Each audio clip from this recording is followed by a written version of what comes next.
Naubusan ng holiday. Yung dalawang set.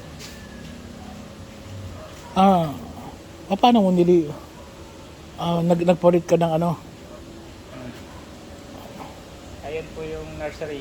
Maliliit. Yan po muna, palalaki muna bago ililipat sa ganito. Okay lang yan na kahit na may harang dito. Apo. Mali nga po yung pagkakagawa niya. Hindi ko po alam kung ba't may ganyan po eh. Paggawa ng kontraktor. Hindi ko naman tanong. Nabuna eh. Oo. Kapag ipinatibag mo, di gagastos ka uli. Nabuna eh. Okay na yan. Patibag na uli. Sige na. Sa taas naman po ang araw eh. Hindi naman sila makabala. Pag ganun po ang araw. Okay. Hindi naman po makabala. So hindi pala pag ganun. Hindi pag ganito. Pag ganun pala. Nagpalit na si Isok dito naman po yung araw. So ilang variety ang ginagawa mo rito? Sa ngayon po, dalawa lang. Ito, yung sinasabi kong pak choy, tsaka pechay. Ay, pechay lettuce. Susubukan ko nga. Ginawa ko pong alternate. Ginawa mo itong pak choy. Bali, alternate po sila. Kasi, malaki po ito eh. Pag lamang kayo ito, dito eh. Ito, packet. Naglalagay ka ng ng doble, tatlo? Si Miss po may gawa niyan eh, para daw po sure. Pero alam ko po sure rin. Alam ko sure rin. Ngayon po, problema niya po eh, tatanggalin niya yan isa-isa. Isa lang po dapat matira dyan. So i-replant yan na lang. So ikaw ay parang direct na ikaw. Direct po. Direct na. Hindi ka na nagre-replant. Wala na. Po. Kung sa bagay, Sinubukan po namin noon, hindi namin kaya ba maghapon na po kami, inabot pa po kami ng alas 10. Pagre-replant laang. Pag-replant para mapuno itong isang ay apat po yan. Tigilan natin yan. I-direct sowing natin. Direct sowing na mo dahil dapat. mo isa-isa, ibabaon muli.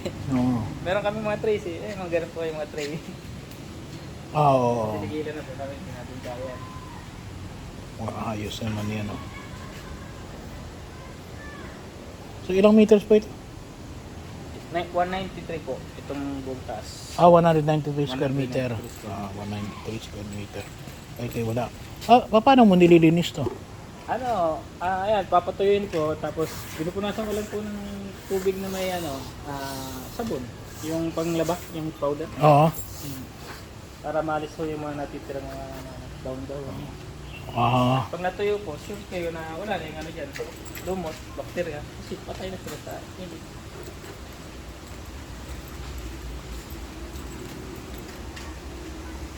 Ito yung mo. Yan po yung next. Nakalimutan ko may tawag na lang. Kasi pinakabit ko lang din po yan. Pati yung taas. So inanon ng aluminum. Opo, wiggle wire ang tawag. Wiggle wire. Kaya po mahal, pati dito. 200 na po. 200 plus na po. Pilibit niya.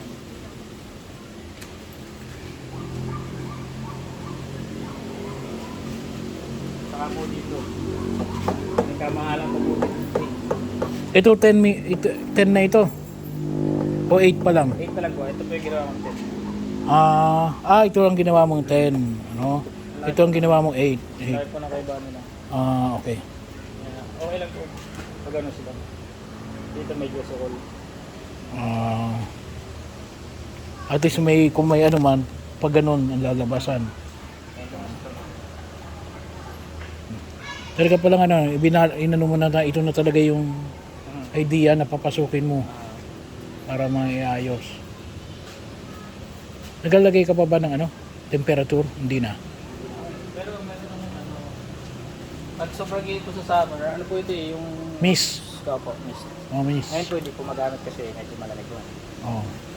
May mist ka pa. Pagdating po ng March, April, po. Hindi pwedeng wala ako. Ang bukas po nito, every hour 2 minutes. Every hour 2 minutes. Naka-program na rin. Program na rin po. Sila na rin po nagka-video, nagawa nito. Pinulpahad siya na para wala nang balikan. Para Naglagay tayo exhaust. Asan ang mist mo? Ayun, yung mga nakabitin na yun. Doon sa itaas. Naka-center. Meron po marami po. Ito po. Naka-center nga. Basta mula to. High-tech pala ito. Hindi ito DIY eh. Ito ay talagang ano, Intended po. hindi to DIY. Ito ay talagang high-tech ito. Tingnan mo, maganda ang ginagawa namin eh.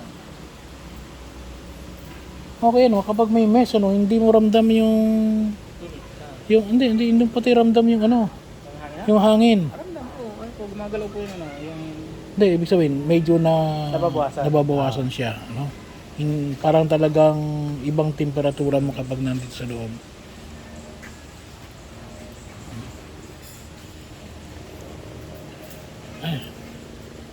Sige po, maraming salamat.